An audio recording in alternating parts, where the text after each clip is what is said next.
อนนี้สาวพวงนางพอได้ยินเขาว่าเป็นโลมาคือสิแม่โอ้ย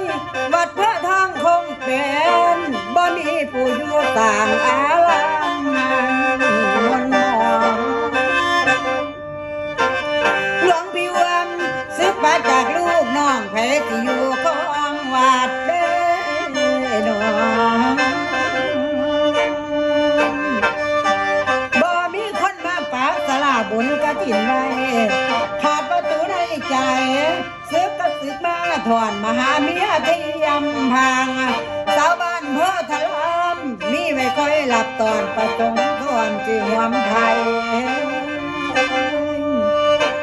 จะน้อมเอ๋ยโตที่พารับได้ไอ้จานใหม่บ่ได้หมอบาดว่าไทยเน้นพอได้ห่วมกันพันเกี่ยวเดี๋ยวนี้ยังน้อยแล้วละดูการเก็บเกี่ยวเฮาจะติดต่อ